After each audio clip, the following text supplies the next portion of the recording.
To Capitalk 100.4 FM, Harare's Heartbeat, and my name is Brita Masalethuni. And so very excited because I'm joined in the studio by a very exceptional young man who's extremely talented.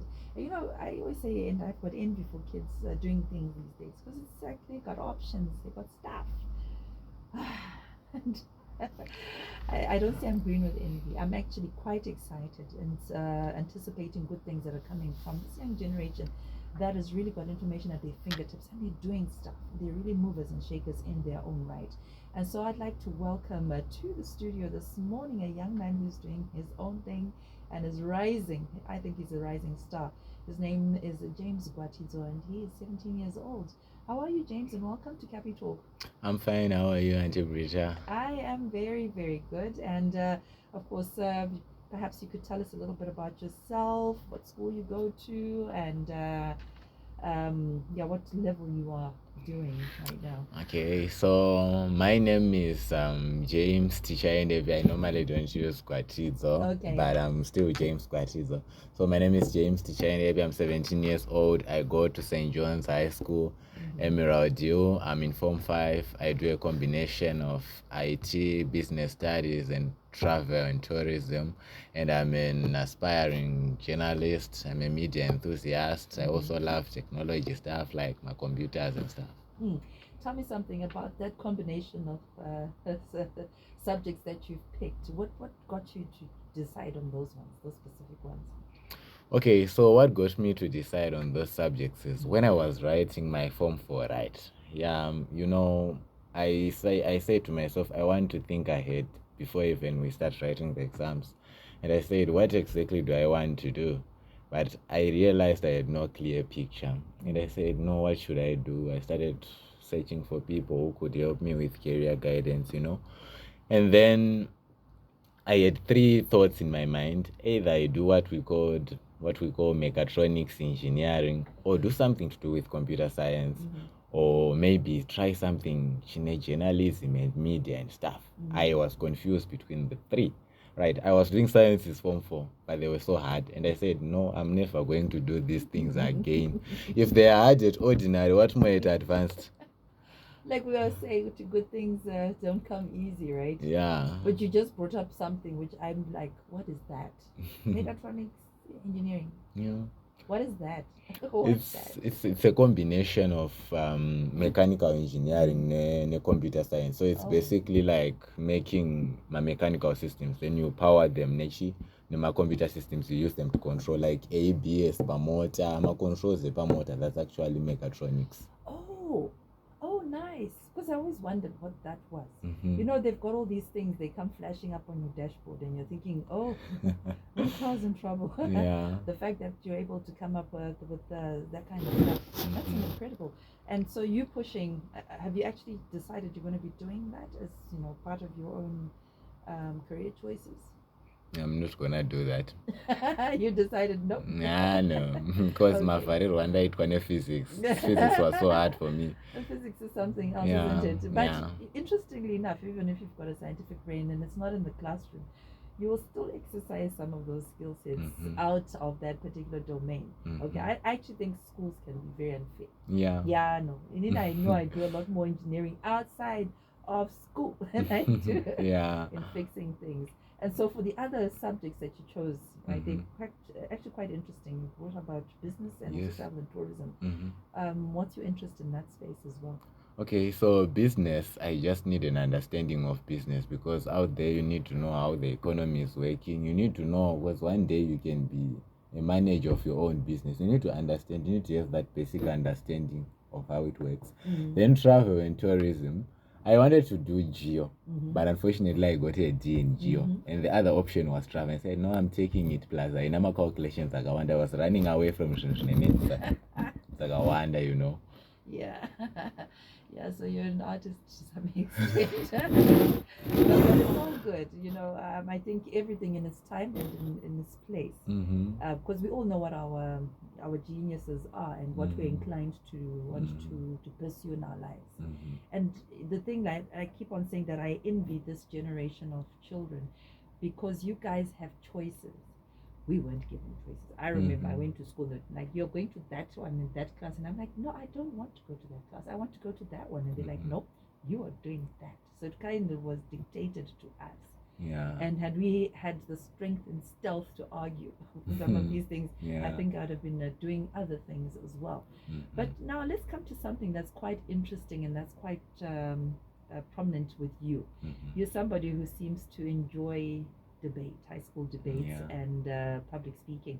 Tell us a little bit more about your choices in actually joining that fraternity of debaters. Oh, okay. I love debating. One reason why I love debating is that it gives you the platform to do discussions on certain matters, that could have been too quiet, people just discussing them. But when you are in debate and public speaking clubs, you get the platform to express them with a loud voice. You are given a stage, wapo a pulpit, wapo a mic. And that's it.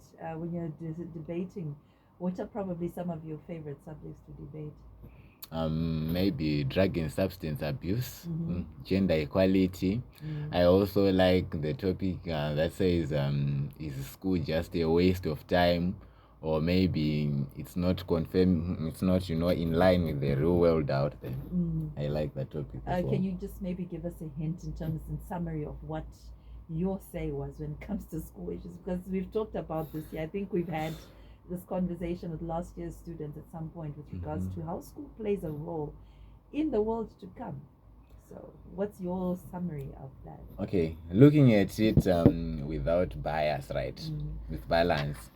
School is important, but at the same time it's unnecessary pressure, because imagine every day you wake up, you go to school just to go study maybe some stuff. Even for agriculture, we say agriculture is a good subject, it's practical, right? But then you get to discover you're learning ruminant, non-ruminant. But when I'm out there, how is it really gonna help me, right? You go to Shona, you're being told, Krema, Muva, Momiri, Mashnozokubatsra me exam. Okay, Kokananda Buddha me exam. School will create in us, this mentality of creme, pass and forget. And it's done. When you are going out there, you just move out a bit. You find good, things are different. You have to understand, say, how do I press this button? And school is not giving us that. So I am against school. Okay, so it means that you probably are privy to something that we don't know about, which could be helpful. Because there are people who are policymakers and they are there to probably listen and being practical about where the world is going and how it has evolved in terms of education and where you see yourselves. Like I say, new kids have got a lot more information at your fingertips. If you compare yourselves maybe just with kids in first world countries, with your argument, how do you see yourselves merging the two worlds together for it to be practical and applicable to us here in Zimbabwe, for instance? And so maybe specifically to you as well. You mean comparing people in the first world class and us who are here? Yes, and their way of learning is kind of different from ours to some extent, where they're no longer adopting the traditional methods that we were using. What I would say is I think the education system in first world class countries is better. Because look at how, Elon Musk, he took away his kids from these ordinary schools and he came up with his own way of educating them, which is good. And I believe schools in first world class countries are adopting those kind of education systems that equip you for the real world out there. And we also need to adopt those kind of strategies this side. I like that. I really like that. And I think this is coming from the voice of a student who's sitting at the desk at school. And information is there, and then your school teachers are like, "But I did stick to this here." But what I do like is that when you're well informed, you're able to use deductive reasoning in terms of your choices moving forward. So it takes a specific kind of confidence, right, to stand in front of a judge and argue a point you might not even personally agree with. That's the thing I love about debate, and we used to have students, and so we're returning to that very soon with debates that actually take place inside schools, and I love high school debates. All right, I used to just sit and listen because I couldn't argue. I'd be very upset and I'd be too emotional. So the strategy and the art, the switch side challenge, in let's just say many debate formats, you have to argue for a position you personally disagree with, right?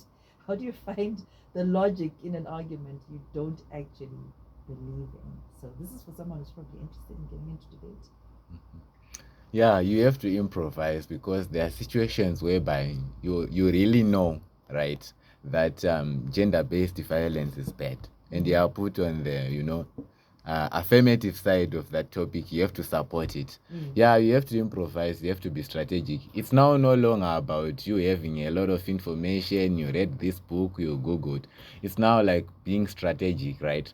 Like especially outside speakers do it in debate. I have this tactic, if I find that my opponent from that side is not very confident, even though the facts they are telling, I'll just go and stand and crash their pen and say, ladies and gentlemen, look at this, how this young man was talking. He's not even confident. If I am to ask him this question, and I'll be asking random stuff, I will not be even sure of what I'm talking about. But the fact that you have confidence in your point, even though it's wrong, will make you stand out and win the argument. Can I say you're an advocate to some extent? I don't know. Maybe it's in there somewhere. Maybe it's in there, but you probably do stand for something. Yeah. But I guess it's about strategy when you're up there and you're arguing these things. Because I was just like, how do you be affirmative for something that seems obviously this is wrong? This is wrong in every way. But I guess maybe it's about bringing in things that will justify certain things, but also to bring something to sanitize certain things. But I heard domestic violence. I'd love to hear you in a debate on that one. But anyway, that'll be for another day. Yes. So what you call the flow, right? For those who haven't seen a high-speed debate round, explain what flowing around looks like. So how do you keep track of all those arguments moving at, let's just say, 100 kilometers per hour? But I want you to hold that thought, right, and think about it as we're just going into a quick commercial, and we'll return shortly so you can give us your answer. Your team, equipped for the demands of modern-day communication, marketing, and digital storytelling. Zim Papers Training Institute invites companies and individuals to enroll for our March masterclasses and gain practical, in-demand skills. Upgrade your expertise in video recording and editing, photography, social media content creation and marketing, AI literacy, and digital marketing essentials. Empower your team to create, communicate, and compete effectively in the modern marketplace. Call or WhatsApp 0777 093 917. That's 0777 093 917. Or visit us at Herald House, Corner Joyce Lunica and Sam Yoma Street in Harare. ZTI, empowering skills for the modern world. Muri kuzviziva here kuti malaria yapararira muZimbabwe? Malaria chirwere chinokonzereswa neutachiona unoparadzirwa nemosquito yechikadzi inonzi Anopheles. Chirwere ichi chinoita kuti unzwe kupisa muviri, pamwe nekupindwa nechando, kutemwa nemusoro, kurutsa, pamwe nekurwadziwa nemuviri. Kuti mudzivirire malaria, 1. Rarai pasi peneti rine mushonga unouraya mosquito mazuva ose. 2. Tenderai kuti dzimba dzenyu dzifiritwe nemushonga unouraya mosquito. 3. Shandisai zvinopfungaidzwa kana zvinozorwa zvinodzinga mosquito. 4. Madzimai ose akazvitakura anogara munzvimbo dzine malaria yakanyanya, nyoresai pamuviri mwedzi 3 isati yadarika. Mupiwe mapiritsi ekudzivirira malaria mwedzi wega wega kusvika masununguka. Kana maita zviratidzo izvi, endai munoona vezveutano kana kuenda kuchipatara chiri pedyo nemi mukati me24 hours. Ngatikundei malaria. Mashoko aya maunzirwa neveMinistry of Health and Child Care vachishanda vakatsigirana pamwe chete neEconet Wireless. Econet Wireless, inspired to change. You are tuned into Capitalk 100.4 FM, Harare's Heartbeat. And so we just want to share this message coming through from George Nyamurundira. Thank you so much for this message, and it is with our deepest condolences to you and your family. And you'd like to share this message to your loved ones, and you are saying your dad, Mr. Stanlas Nyamurundira, has sadly passed away in Mutasa district, and so he would like to notify his family and relations. And this is a message coming through from George Nyamurundira in Eastview. And so perhaps maybe if you do know any family member who would like to be notified, this is a notice of bereavement. Thank you so much. And so we continue here on Capitalk 100.4 FM, Harare's Heartbeat. And my name is Brita Masalethuni, and we are joined in the studio by James, and he's at St. John's High School, St. John's in it's Emerald Hill, yes, St. John's High. And so he's a very intelligent young man who sparked my intrigue. And so I just thought, having a conversation with him is going to help us to see the mindset and the insight into his incredible brain. So we're talking about this here, maintaining that flow. Like you were saying, you're seeing the confidence in a person. What are those things that maybe you're taught in debate to be able to kind of hone in that excellence when you know that and at the same time I need to maintain a flow and have that charisma to present my points? So talk about that a little.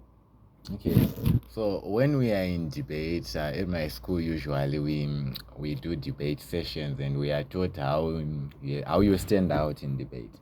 So those situations whereby you're saying having this difficult topic, one thing you are taught is be well knowledgeable, research. But at the same time, if you are supporting a topic that you would not, personally support, now you have to be sort of, would you say, a critical thinker. You have to find strategies. You have to find those weak points. And people have what they call POIs in debate, which is point of information or interjection. So if someone throws out a POI, you have to understand that in debate there's what I call my protected time, and that is like the first 3 minutes when I'm presenting. So if they raise a POI during that time, tell them, no, this is my protected time. You are supposed to deny at least one POI, to accept at least one POI. The rest deny maybe one or two, because unless you know that I'm very confident I can attack whatever POI comes up with, right? But you have this habit of taking one or two. Don't take too many. And if they ask you, they give you a POI, you can respond to their POI with a question. There's nothing wrong with that. They can even just sit down. And one other thing, actually, when you raise a POI to be against a point that someone is speaking, we are taught that you should stand, but make sure you don't stand. Why? Because you feel so ashamed. One seems a POI once they denied upon camera, then you have to sit down again. So it needs a bit of stealth and just bravado to be able to pull off some of those missions. But all the same, there's the so-called the hook, the one that is quite intriguing. So when you're giving a public speech, you have about 10 seconds to grab the audience attention. What's your go-to strategy for a hook that actually does work for you? I personally, when I'm doing speeches or public speaking on assembly, addressing people, I usually saying maybe a shona statement, katsumo or something, kadimikira, something chingori unique, shinongoti wanongoti wow. So that's how I grab the attention. So that's the attention, I think. And I think that's taught a lot in public speaking as well. So we want to be able to touch on that. And so there's also handling the cross-examination. It can feel like a high-stakes interrogation as well. How do you stay cool when an opponent is trying to trap you in a logical corner? What do you mean in a logical corner?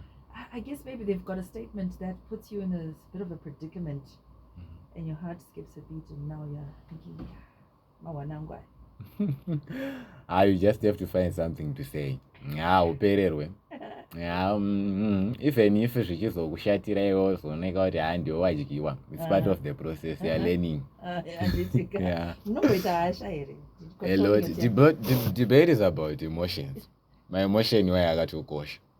Saka munombodzorwa henyu? Tinombodzorwa. I remember we had this other Orate Africa debate in Kwadzana High. There was this other guy, when he was raising a pure, he would bang the desk like, hi. Like, hey, chill, bro. It's not necessary. Yeah, I should not one. Yeah. Okay. Anyway, it would be nice to see you guys live. But all the same, there's your own personal journey, which is the evolution. And so thinking back to very first round of speech, what's the biggest difference between the version of you and the speaker sitting here today? Oh, that's a very nice question. So I would say I started, my first public speech I did was in grade 2. So our class teacher was organizing, she was the teacher on duty, and she said, I want people to participate. So I organized a drama, and I was supposed to be the narrator of that drama. She just said, she reading a Bible verse. And that's a number reader, but I just said, Mira indeed. And I read this other Bible verse. I think I still remember it was Genesis 4 verse 5. That was my first speech. Then what's the difference between now and then? Now I've gained more confidence even in impromptu speeches. Back in the days, and now I feel like my current school, St. John's High School, groomed me to become someone who at any point you can go into for my closing remarks. There's need for my opening remarks. There's need for an announcement. I'm ready for that. I'm well groomed in speech. Sure. How do you feel like this has prepared you for the future in some ways? I know you're not there in the future yet, but public speaking in a role that it actually does play in terms of confidence building. What do you think it's done for you? Because if you're able to just get up on the win,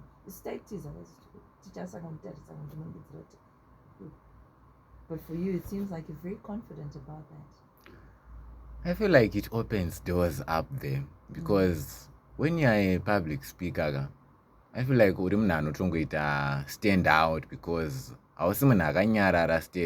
you are noticeable in the room.